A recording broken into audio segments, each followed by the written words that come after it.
नमस्कार, मैं कमलेश कबीर आपका एक बार फिर स्वागत करता हूं इस नए एपिसोड में। आज के इस एपिसोड में हम बात करने वाले हैं तमिलनाडु राज्य की। तमिलनाडु में इस वक्त सरकार है एमके स्टालिन की। एमके स्टालिन कई लोगों के अगर जहन में नहीं आता तो उनके बेटे हम उदयनिधि स्टालिन की बात कर सकते हैं। जिस तरीके से उन्होंने सनातन को कैंसर, कोष्ठ और इस तरीके की जो है वो संज्ञाएं दी थी। और जहां हम बात करते हैं तमिलनाडु की, तो दक्षिण भारत की राजनीति में आपने देखा होगा पेरियार का खासा प्रभाव है।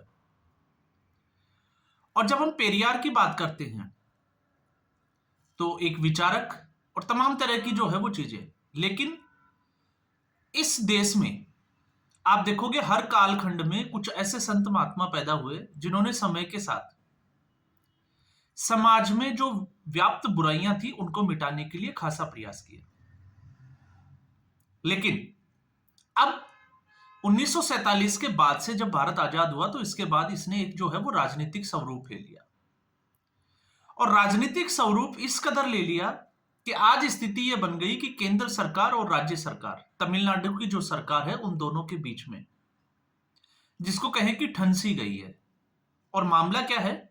मामला यह है क्योंकि अब जो शिक्षा नीति में जो बदलाव किया गया था, आपको पता होगा पिछले साल से ही जो है वो इस प्रोजेक्ट पे काम चल रहा था। और नई शिक्षा नीति के तहत अगला जो 2025 का जो सेशन 2025-26 का जो सेशन आएगा उसमें बहुत सारे बदलाव देखने को मिलेंगे। फिर चाहे उसमें जो है वो 2 स्तर पे जो है वो बोर्ड के पेपर हो या फिर और तरीके के भी। लेकिन इसमें सबसे बड़ी जो चीज जो सामने निकल कर आई थी वो ये थी कि जो शिक्षा है उसमें त्रिस्तरीय, जिसको हम कहें कि 3 भाषाओं को जो है वो ऑप्शन दिए गए। एक जैसे विदेशी भाषा, एक मूलतः उस राज्य की भाषा और एक हिंदी भाषा। अब ऐसी स्थिति में जबकि अप्रैल में जो है वो नया सेशन शुरू होने वाला है सीबीएसई का, तो एमके स्टालिन का जो स्टेटमेंट आया है कि केंद्र सरकार भले ही चाहे उनको एनपीईपी के तहत 2000 करोड़ के बजाय अगर 10,000 करोड़ रुपए भी देती है तो भी वो इसके ऊपर हस्ताक्षर नहीं करेंगे। अब इस बदलाव को लेकर केंद्र सरकार जो है वो राज्य सरकारों को पैसा भी दे रही है। और ऐसा नहीं है कि ये तमिलनाडु में जो है वो पहली बार हो रहा है, इससे पहले भी जो है, हालांकि भारतीय जनता पार्टी के जो शासित राज्य है उनमें तो आप समझ सकते हो कि इस तरीके का कोई जो है वो मनमुटाव या टकराव जो है वो देखने को मिलेगा। लेकिन इससे पहले भी चाहे वो उड़ीसा हो और भी राज्य हो, उनमें इस तरीके के जो है वो काम किए जा रहे हैं। अब सबसे बड़ा सवाल ये होता है कि आखिर ये विवाद क्यों? तो इस विवाद की एक बड़ी वजह तो आपको समझ में आ सकती है अगर मैं इसको राजनीतिक तौर पे देखता हूं। तो राजनीति में आप समझोगे कि दक्षिण भारत में अगर हम बात करें तमिलनाडु की, तो तमिल भाषा है। अब ऐसी स्थिति में वहां पे अगर 3 भाषाओं का मतलब आप कह सकते हो, एक इंग्लिश, एक वहां की तमिल भाषा और तीसरी जो है वो हिंदी। तो अगर हिंदी भाषा को अगर वहां पे जो है वो जिसको कहें कि हिस्सा मिलता है, तो फिर उत्तर भारत और दक्षिण भारत की आपने देखा होगा हमेशा से हमारी जो देश की राजनीतिक धुरी है वो 2 धड़ों में बटी हुई है। एक उत्तर जो हिंदी भाषी है और एक दक्षिण भारत की राजनीति। तो फिर ऐसी स्थिति में विचारों का आदान प्रदान होना शुरू हो जाएगा। जैसे आपने देखा होगा, जब मैं ये कहता हूं तो इसके पीछे की लॉजिक भी आपको आप देखिएगा, जब भी कांग्रेस पार्टी हो या कोई भी पार्टी हो, कई बार संसद वगैरह में वो इस तरीके की भाषा का इस्तेमाल करते हैं जो कि लोगों को देश की बहुत ही, जिसको हम कहें कि या इसको आप ऐसे भी समझ सकते हो कि कितने लोग हैं जो भारत में जो हिंदी भाषा वो इंग्लिश जानते हो। उत्तर भारत की मैं विशेष तौर से बात कर रहा हूं। तो ऐसी स्थिति में राजनेता लोग इंग्लिश में जो है वो अपना स्पीच देते हैं और लोगों को समझ में ही नहीं आता कि वो क्या कह रहे हैं। ठीक ऐसे ही आपने देखा होगा जब हम कोर्ट की लैंग्वेज की बात करते हैं तो कोर्ट में जो है वो इंग्लिश लैंग्वेज, कितने लोगों को अंग्रेजी आती है। इसके अलावा मेडिकल साइंस में अगर हम बात करें तो फिर मेडिकल जो है वो आपको इंग्लिश में पढ़नी पड़ती है। लेकिन वही डॉक्टर अगर वो उसकी जो है वो ग्रामीण क्षेत्र में अगर उसकी ड्यूटी लगती है तो क्या ग्रामीण लोगों को अंग्रेजी भाषा जो है वो सहूलियत प्रदान करती है कि वो आपस में जो है वो अपने प्रॉब्लम्स का जो है वो आदान प्रदान कर सके। तो इससे शायद आपको जो है वो थोड़ा सा समझ में आ सकता है। और जब मैं इस मुद्दे पर बात करता हूं, तो इस मुद्दे पर मैं बात इसलिए भी कर रहा हूं क्योंकि मैं खुद जो है वो एजुकेशन साइकोलॉजिस्ट भी हूं और इस पेशे से जुड़ा हुआ भी हूं। आखिर समस्या क्या है? समस्या ये है, हमारा जो एजुकेशन सिस्टम है, जिस तरीके से आपने देखा होगा 1930 में इंडियन मेडिकल एसोसिएशन और अभी आपने रामदेव का एक वो देखा होगा, बाबा रामदेव का एक टकराव सुप्रीम कोर्ट में हमें देखने को मिला।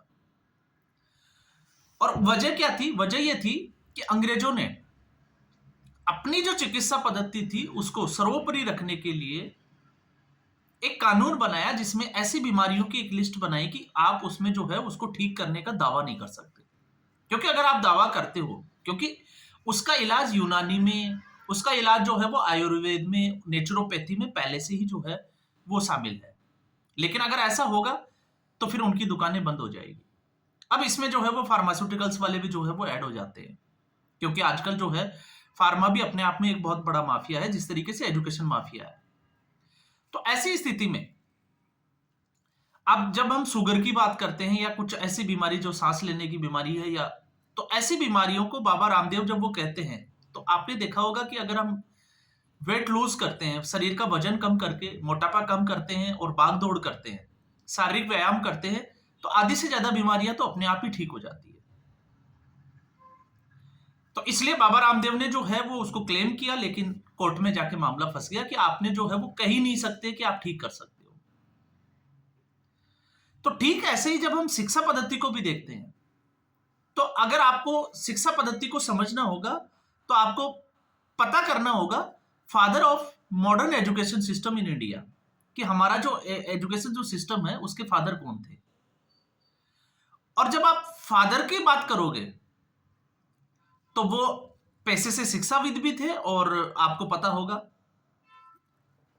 अंग्रेजों की तरफ से जो है वो जनरल भी घोषित किए गए थे भारत में। मैं बात करता हूं लॉर्ड माउंटबेटन की।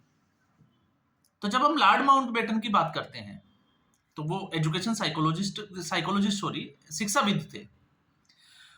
और जब उन्होंने भारत का भ्रमण किया, तो भारत का भ्रमण करने के बाद में उनको एक चीज समझ में आई कि अगर भारत पर लंबे समय तक, क्योंकि विद्रोह देख रहे थे अंग्रेज, लंबे समय तक राज करना है तो भारत की शिक्षा प्रणाली और संस्कृति को तोड़ना पड़ेगा।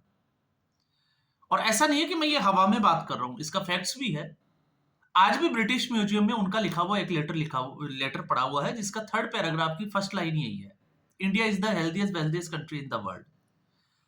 कि इंडिया जो है वो हेल्दीएस्ट और वेल्दीएस्ट कंट्री है इस पूरी दुनिया में, और अगर इसको उसके ऊपर अंग्रेजों को लंबे समय तक राज करना है तो उसके शिक्षा प्रणाली जो है उसको तोड़ना पड़ेगा। और फिर ये काम जो है वो ब्रिटिश पार्लियामेंट ने उनको ही सौंपा था। तो ऐसी स्थिति में एक ऐसा एजुकेशन सिस्टम हमें तैयार करके दिया गया, और उस एजुकेशन सिस्टम की कुछ बातें मैं आपसे शेयर करना चाहता हूं जो कि आपको इसको समझने में सहूलियत प्रदान करेगी। एजुकेशन सिस्टम में, हमारे एजुकेशन सिस्टम यह था कि गुरुकुल पर जो शिक्षा प्रणाली थी उसको बड़ा इंपॉर्टेंस दिया जाता था, और साथ में शिक्षा के साथ संस्कृति, ये दोनों साथ साथ चलती थी, एक सिक्के के दो पहलू हुआ करते थे। तो लॉर्ड माउंटबेटन के हिसाब से जो शिक्षा पद्धति जो लेके आई, वो शिक्षा पद्धति ये थी कि आप जो है, आपने देखा होगा गुरुकुल क्यों, आखिर बच्चे जो है वो जंगलों में ही शिक्षा प्रदान क्यों करते थे खुले आसमान के नीचे?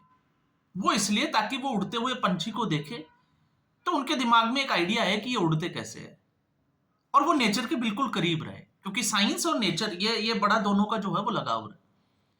तो ऐसी स्थिति में इंडियन जो स्टूडेंट्स थे उनके लिए एक माहौल बनाया गया कि उनको जो है वो चार दीवारी के अंदर बंद कर दिया जाए, ताकि उनके दिमाग में इस तरीके का कोई आइडिया आए ही नहीं।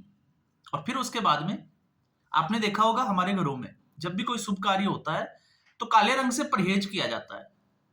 क्यों? क्योंकि शास्त्रों को अगर आप उठा के देखोगे, ग्रंथों को, तो वहां पे इसका जो है वो बड़े सटीक तरीके से वर्णन मिलता है कि काले रंग के सामने हमारी इमेजिनेशन पावर ब्लॉक हो जाती है। तो हमारे बच्चों के सामने ब्लैक बोर्ड लगा दिए गए, हालांकि अब जो है वो इसमें बदलाव आ रहा है लगातार, वो इसलिए ताकि उनकी इमेजिनेशन पावर ब्लॉक हो जाए। वो सोच ही नहीं पाए। अब या तो बच्चे को नींद आएगी या तो फिर वो ब्लॉक हो चुका है। उसके बाद में उसके सिर के ऊपर जो है वो एक ट्यूटर बिठा दिया जाए जिसके हाथ में एक छड़ी होगी, ताकि बच्चों को सर्कस का शेर बनाया जाए। और जब मैं ये कहता हूं, तो जब भी बच्चा क्रॉस क्वेश्चन पूछे, क्योंकि बच्चों में क्यूरियोसिटी ज्यादा होती है, छोटे बच्चों में क्रॉस क्वेश्चन पूछेंगे तो उनको डांट लगा दी जाएगी। और धीरे धीरे उसकी जो मेंटेलिटी इस तरीके से सेट हो जाएगी कि अगर वो क्वेश्चन पूछेगा तो उसको पता है कि उसको डांट पड़ेगी, तो वो पूछना बंद कर देता है। तो यहां से सीखने की जो जिसको कहते हैं कि ललक है, वो कम हो जाती है। और फिर उसके बाद में एक अहम रोल, और अहम रोल ये, क्योंकि मैं एज ए मेमोरी ट्रेनर काम करता हूं, तो एक चीज बड़ी समझ में आती है। साइंस ये कहती है कि हमारे ब्रेन को किसी भी नए सब्जेक्ट में इंटरेस्ट क्रिएट करने के लिए लगभग जो है वो 20 से 25 मिनट का समय चाहिए होता है। तो अंग्रेजों की ये जो शिक्षा प्रणाली थी, उसमें एक बड़ी इंटरेस्टिंग चीज ऐड कर दी गई कि किसी भी सब्जेक्ट में जब आपका ब्रेन इंटरेस्ट क्रिएट करे 20 से 25 मिनट तक, उसके अगले 5 या 10 मिनट में जब आप पढ़ने लगो तो आपका जो है सब्जेक्ट ही चेंज कर दिया जाए, मतलब पीरियड चेंज कर दो। साइंस पढ़ रहा है, मैथ्स कर दो।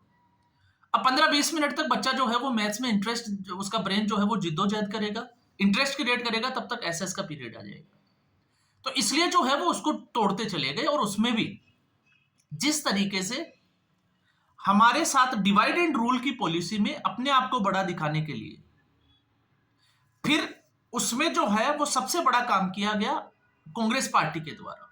और उस वक्त इस जो शिक्षा प्रणाली, तो फिर एक तरफ जो है वो आप नेहरू की बात कर सकते हो, क्योंकि इनकी जो नजदीकियां हैं उसी अंग्रेजों के सिस्टम से, और फिर उसके बाद में मुस्लिम तुष्टीकरण, जिसमें जो है वो हिस्ट्री में हमें बड़ा करके दिखाया गया कि इंडिया के पास कुछ भी नहीं था, जो भी था वो या तो अंग्रेज करके चले गए या फिर मुसलमानों ने आके कर दिया। इसलिए आपने देखा होगा औरंगजेब, बाबर, हम इन सबको पढ़ते हैं, लेकिन हम कहीं भी जो है वो भारत के जो योद्धा हुए, भारत के बड़े बड़े जो साइंटिस्ट हुए, क्या आप उनके चैप्टर देखते हो? नहीं। और फिर उसके बाद में एक क्रेमिंग का एक ऐसा सिस्टम बना दिया, एक जो शिक्षा प्रणाली थी उसको एक ऐसे माहौल उसमें जिसको कहे कि डाइवर्ट कर दिया कि आपके पास जो है वो प्रैक्टिकल और वोकेशनल के नाम पे कुछ भी नहीं होगा, सिर्फ और सिर्फ जो है वो आपका पार्ट थ्योरेटिकल होगा। और इसी का खामियाजा हम भुगत रहे हैं। वरना आप उठा के देखिए, कहां है हमारी वैदिक गणित? और ऐसा कौन सा धर्म है जिसमें ग्रंथों में जो है वो किसी सब्जेक्ट का आता हो, अर्थशास्त्र, वैदिक गणित, लेकिन वो समय के साथ भुला दी गई, उनको ऐड ही नहीं किया गया। क्यों? एक समुदाय, राजनीति में भी इसका बहुत बड़ा रोल है, क्योंकि राजनेताओं ने इसको, समुदाय विशेष को अपना वोट बैंक बनाने के लिए इन चीजों से दूर रखा। कहां है चरक संहिता? कहां है हम जो है वो पतंजलि के योग उसकी सूत्र की बात करते हैं? तो वो तमाम तरह की चीजें जो है वो भुला दी गई और हमें उस माहौल में डाल दिया गया ताकि हमें कमजोर बनाया जाए, हमें गुलाम बनाया जाए। और उसी मानसिकता से जो है वो हम बाहर नहीं निकल पा रहे। अब ऐसी स्थिति में केंद्र सरकार का यह प्रयास कि इस शिक्षा पद्धति में जो है वो बदलाव लाया जाना चाहिए। तो बदलाव को एक्सेप्ट करके कुछ समय के लिए जो है वो देखना चाहिए कि ये कितना कारगर साबित हो सकता है। लेकिन उससे पहले ही जो है वो ऐसे नेताओं की राजनीति आड़े आ जाती है। और इसलिए आपने देखा कि इसी वजह से आज भी भारत के बहुत सारे बच्चे, एक बच्चा जो मैथमेटिक्स में बड़ा इंटेलिजेंट है लेकिन उसकी प्रॉब्लम है लिंग्विस्टिक, अब उसको इंग्लिश नहीं आती, तो आजकल जो है वो हिंदी मीडियम का चलन नहीं रहा, तो आज वो बेरोजगार बैठे हैं। एक अच्छा साइंस और फिजिक्स का टीचर जो है वो घर बैठा है, खेती कर रहा है। क्यों? क्योंकि उसकी इंग्लिश कमजोर है। यह है आपकी लैंग्वेज की प्रॉब्लम। तो इसलिए केंद्र सरकार ने ये जो पूरा एक प्रोजेक्ट बनाया शिक्षा पद्धति को चेंज करने का, कि इसमें जो है वो 3 भाषाओं का ऑप्शन दिया जाएगा। एक, जिस बाहरी विदेशी भाषा में आप सीखना चाहते हो, आपके पास वो जो है वो ऑप्शन रहेगा। एक, आपकी जो रीजनल है, जो जिस भी प्रांत या क्षेत्र से आप आते हो, प्रदेश से आते हो, वहां की आपकी भाषा, आप उसमें अपनी पढ़ाई जो है वो सुचारू कर सकते हैं। और एक, आपकी मातृभाषा हिंदी, ताकि जो देश में रहने वाले हर व्यक्ति का सपना नहीं है कि वो बाहर जाए, इसलिए उसको इंग्लिश सीखना जरूरी है। ग्लोबलाइजेशन की आप बात कर सकते हो कि दुनिया जो है वो ग्लोबल हो चुकी है, ऐसे में इंग्लिश का अपने आप इंपॉर्टेंस है। लेकिन अगर किसी व्यक्ति के ऊपर, उसने बाहर जाना ही नहीं है, उसने उस फील्ड में काम ही नहीं करना, तो क्यों जरूरी है कि उसके ऊपर इंग्लिश थोपी जाए? और यही एक वजह है कि वो 10th क्लास 12th क्लास तक आते आते जो है वो सब्जेक्ट में फेल हो जाता है। और फेल होने के बाद में उसकी जो शिक्षा का जो ग्राफ है वो वहीं रुक जाता है। तो इसलिए बदलाव बहुत जरूरी है, लेकिन राजनेताओं ने अपनी राजनीतिक रोटियां सेकने के लिए जिस तरीके का जो टकराव पैदा किया है वो भी अपने आप में जो है वो आप समझोगे, क्योंकि कहने को तो एमके स्टालिन ने ये कह दिया कि ऐसा करने से तमिलनाडु जो है वो 2000 साल पहले पीछे चला जाएगा। तो फिर आप 2000 साल पीछे की बात कर लीजिए। जब हम बात करते हैं तक्षशिला और नालंदा, तो ऐसा उस वक्त कोई अंग्रेजी भाषा नहीं थी, कोई विदेशी भाषा में पढ़ाई नहीं होती थी। तो फिर ऐसा क्या था कि देश और दुनिया की जो टॉप यूनिवर्सिटीज होती थी उसमें तक्षशिला और नालंदा का नाम आता था, और सैकड़ों देशों के बच्चे जो है वो इन यूनिवर्सिटीज में, इन विश्वविद्यालयों में अपनी स्टडी करते थे। और आखिर क्या जरूरत पड़ी इस, जो चाहे तक्षशिला हो चाहे नालंदा हो, उसको समूल नष्ट करने की इनको जरूरत क्यों पड़ी? कुछ तो बात होगी। और जब हम कहते हैं कि भारत जो है वो सोने की चिड़िया हुआ करता था, तो आप अंदाजा लगा के देख लीजिए, क्योंकि सोना तो यहां नहीं निकलता था। सोना तो दक्षिण अफ्रीका के जोहान्सबर्ग में निकलता है, लेकिन फिर भी सोने की चिड़िया कहते थे। क्यों कहते थे? क्योंकि यहां पर हिंदुस्तान के पास ऐसे ऐसे ग्रंथ, ऐसी ऐसी किताबें और अथाह ज्ञान का जो भंडार हुआ करता था जिससे वो दुनिया को जीत सकता था, वो काबिलियत उन ग्रंथों में थी। तो उनको जो है वो पूरे तरीके से या तो लूट कर ले गए या तो फिर उनको जो है वो नष्ट कर दिए।